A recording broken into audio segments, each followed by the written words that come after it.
Welcome friends. आज के video में हम देखेंगे एसएससी जीडी का जीके जीएस का क्वेश्चन।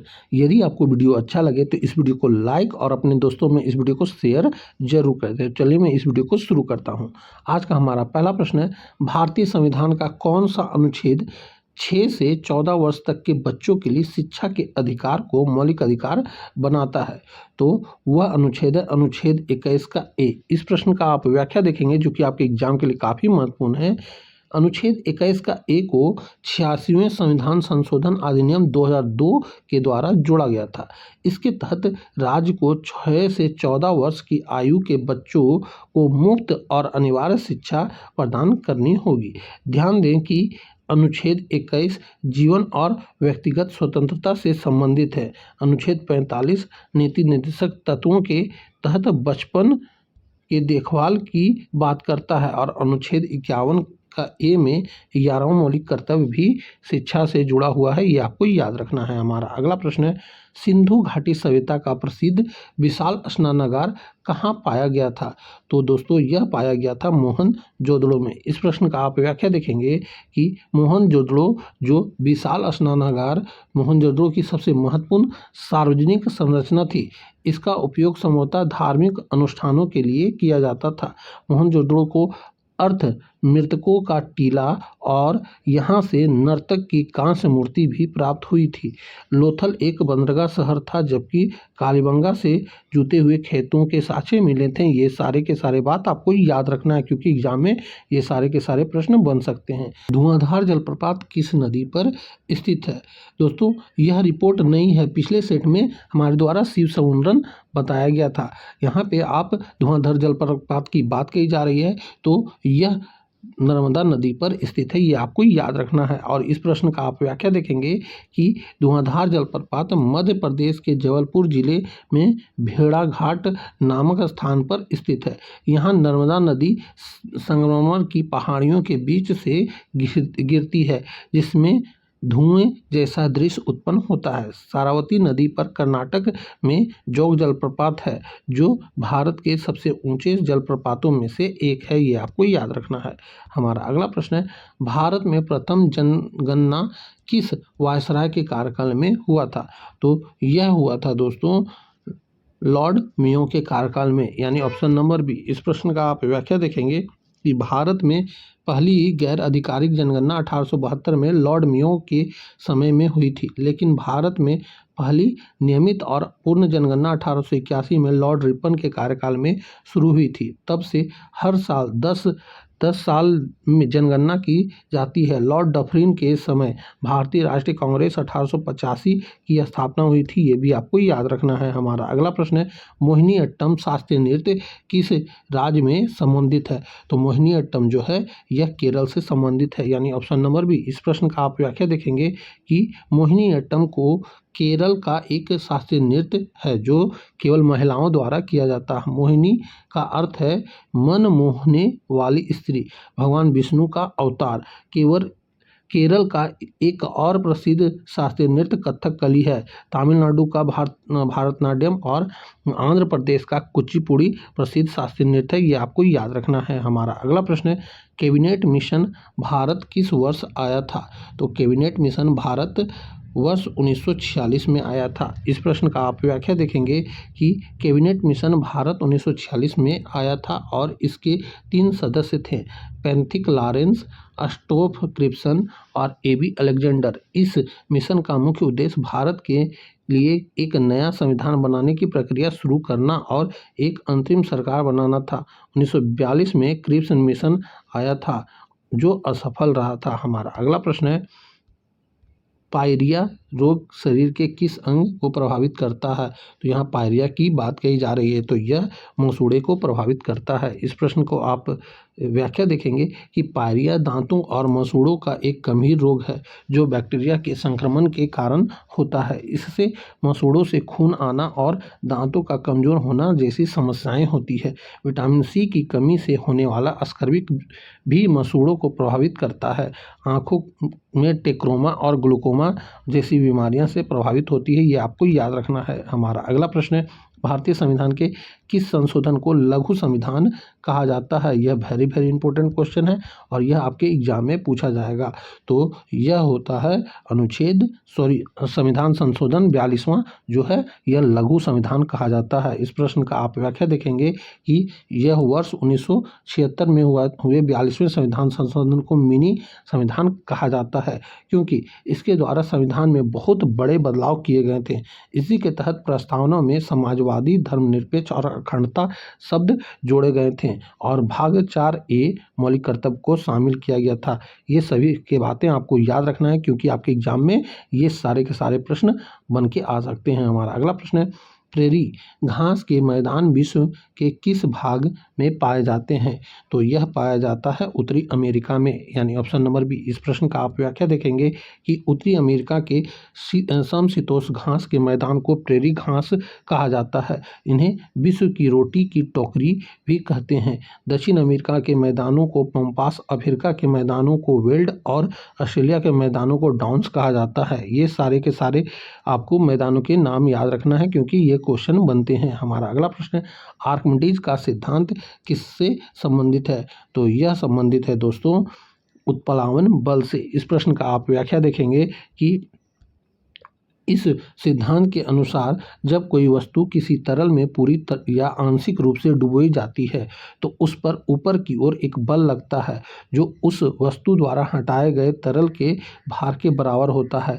इसी सिद्धांत के आधार पर पानी के जहाज तैरते हैं और लैक्टोमीटर दूध की शुद्धता मापने वाला यंत्र का काम करता है। ये भी आपको याद रखना है। हमारा अगला प्रश्न है, तीसरी पंचवर्षीय योजना का मुख्य उद्देश्य क्या था? तो यहाँ तीसरी पंचवर्षीय योजना का मुख्य उद्देश्य जो है यह आत्मनिर्भर अर्थव्यवस्था बनाना था, यानी ऑप्शन नंबर सी। इस प्रश्न का आप व्याख्या देखेंगे कि तीसरी योजना जो कि 1961 से 66 का लक्ष्य भारत को एक आत्मनिर्भर और स्व उत्पादन अर्थव्यवस्था बनाना था। हालांकि 1962 के भारत चीन युद्ध और 1965 के भारत पाकिस्तान युद्ध के कारण यह योजना बुरी तरह विफल रही। गरीबी उन्मूलन का नारा पांचवी पंचवर्षीय योजना में दिया गया था। ये भी आपको याद रखना है। हमारा अगला प्रश्न है, दादा साहेब फाल्के पुरस्कार किस क्षेत्र में दिया जाने वाला भारत का सर्वोच्च पुरस्कार है? तो यह है दोस्तों सिनेमा के क्षेत्र में। इस प्रश्न का आप व्याख्या देखेंगे कि यह पुरस्कार भारतीय सिनेमा के विकास में उत्कृष्ट योगदान के लिए इसकी शुरुआत 1969 में हुई थी।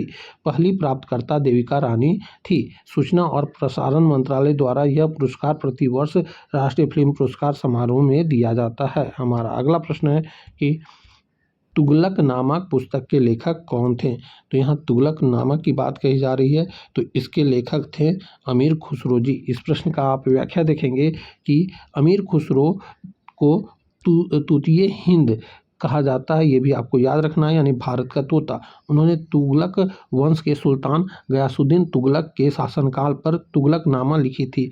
उन्हें सितारा और तबले के आविष्कारक का श्रेय भी दिया जाता है। इब्न बतूता ने रेहला लिखी थी। ये भी आपको याद रखना है। हमारा अगला प्रश्न है, लेटेराइट मिट्टी का निर्माण किस प्रक्रिया द्वारा होता है? तो इसका निर्माण जो है लीचिंग यानी क्षालन विधि के द्वारा होता है। इस प्रश्न का आप व्याख्या देखेंगे कि भारी वर्षा वाले क्षेत्रों में मिट्टी की पोषक तत्व पानी के साथ नीचे बह जाते हैं। इसी प्रक्रिया को लीचिंग कहते हैं। इससे मिट्टी में आयरन और एल्युमिनियम ऑक्साइड की मात्रा बढ़ जाती है। लेटेराइट मिट्टी मुख्य रूप से केरल, कर्नाटक और मेघालय के कुछ हिस्सों में पाई जाती है। यह चाय की, कॉफ़ी और काजू की खेती के लिए अच्छी होती है। हमारा अगला प्रश्न है कि कौन सा पादप हार्मोन कोशिका विभाजन को बढ़ावा देता है और फलों के विकास में सहायक होता है? तो वह विटामिन का नाम है साइटोकाइनिन, यानी ऑप्शन नंबर सी। इस प्रश्न का आप व्याख्या देखेंगे कि साइटोकाइनिन पौधों में कोशिका विभाजन का तेज करता है। ऑक्सीजन हमारे पौधे में ऊपरी हिस्से की वृद्धि में मदद करता है। जिबरेलिन तने की लंबाई बढ़ाता है, जबकि एब्सिसिक एसिड एक वृद्धि रोधक हार्मोन है जो पत्तियों के झड़ने और बीजों की सुषुप्तता व्यवस्था को नियंत्रित करता है। हमारा अगला प्रश्न है कि 2024 में भारत रत्न से सम्मानित कर्पूरी ठाकुर किस राज्य के पूर्व मुख्यमंत्री थे? तो ये कर्पूरी ठाकुर जो थे ये बिहार के पूर्व मुख्यमंत्री थे। इस प्रश्न का आप व्याख्या देखेंगे कि जननायक कर्पूरी ठाकुर बिहार के 2 बार मुख्यमंत्री रहे थे। उन्हें सामाजिक और न्याय पिछड़ों के अधिकारों के लिए उनके संघर्ष के कारण मरणोपरांत भारत रत्न से नवाजा गया। उनके साथ लाल कृष्ण आडवाणी, MS स्वामीनाथन, PV नरसिम्हा राव और चौधरी चरण सिंह को भी 2024 का भारत रत्न दिया गया था। ये आपको याद रखना है। हमारा अगला प्रश्न है, भारतीय संविधान का कौन सा अनुच्छेद धन विधेयक को परिभाषित करता है? तो वह अनुच्छेद है अनुच्छेद 110। इस प्रश्न का आप व्याख्या देखेंगे कि धन विधेयक केवल लोकसभा में पेश किया जाता है। कोई विधेयक धन विधेयक है या नहीं, इसका अंतिम निर्णय लोकसभा अध्यक्ष करता है। अनुच्छेद 108 संयुक्त बैठक और अनुच्छेद 112 वित्तीय वार्षिक विवरण और अनुच्छेद 123 राष्ट्रपति के अध्यादेश से संबंधित है। ये सारे के सारे बातें आपको याद रखनी है। हमारा अगला प्रश्न है, यूनेस्को का मुख्यालय कहाँ स्थित है? तो यूनेस्को का मुख्यालय स्थित है पेरिस में, यानी ऑप्शन नंबर सी। इस प्रश्न का आप व्याख्या देखेंगे कि यूनेस्को का पूर्ण रूप United Nation Educational Scientific and Culture Organization है। इसकी स्थापना 16 नवंबर 1945 को हुई थी। न्यूयॉर्क में यूनिसेफ और संयुक्त राष्ट्र का मुख्यालय है। जिनेवा में WHO और WTO का मुख्यालय है। ये सारे के सारे फैक्ट आपको याद रखनी है। हमारा अगला प्रश्न है, प्रार्थना समाज की स्थापना 1867 में किसने की थी? तो यह किया गया था दोस्तों आत्माराम पांडुरंगा जी के द्वारा, यानी ऑप्शन नंबर सी। इस प्रश्न का आप व्याख्या देखेंगे कि प्रार्थना समाज की स्थापना बम्बई में हुई थी।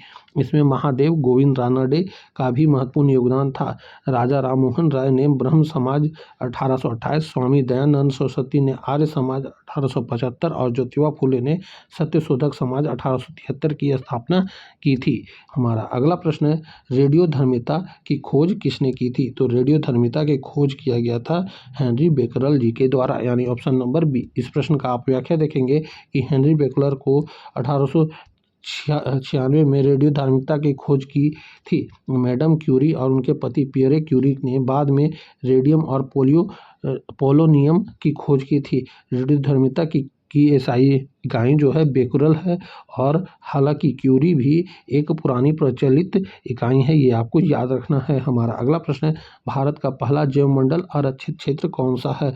तो वह क्षेत्र है दोस्तों नीलगिरी। इस प्रश्न का आप व्याख्या देखेंगे कि नीलगिरी बायोस्फीयर रिजर्व की स्थापना 1986 में हुई थी। यह तमिलनाडु, केरल और कर्नाटक के राज्यों में फैला हुआ है। सुंदर वन पश्चिम बंगाल में है और अपने मैंग्रोव वनों के वह रॉयल टाइगर के लिए जाना जाता है। ये आपको याद रखना है। हमारा अगला प्रश्न है, वर्तमान में नीति आयोग के उपाध्यक्ष कौन है? तो वर्तमान में नीति आयोग के उपाध्यक्ष जो हैं वह हैं सुमन बैरी जी, यानी ऑप्शन नंबर ए। इस प्रश्न का आप व्याख्या देखेंगे कि नीति आयोग के अध्यक्ष प्रधानमंत्री होते हैं। सुमन बैरी वर्तमान उपाध्यक्ष हैं और BBR सुब्रमण्यन CEO हैं। नीति आयोग ने 1 जनवरी 2015 को योजना आयोग का स्थान लिया। ये भी आपको याद रखना है। हमारा अगला प्रश्न है, बुल्ली शब्द किस खेल से संबंधित है? तो बुल्ली शब्द जो है यह संबंधित है दोस्तों हॉकी से। इस प्रश्न का आप व्याख्या देखेंगे कि हॉकी के खेल में की शुरुआत करने का या फाउल के बाद खेल फिर से शुरू करने के तरीके को बुल्ली कहा जाता है। ड्रिबलिंग जो है स्कूप और पेनल्टी कॉर्नर भी हॉकी के प्रमुख शब्द हैं। ये आपको याद रखना है। हमारा अगला प्रश्न है, भारतीय संविधान का अनुच्छेद 39A क्या सुनिश्चित करता है?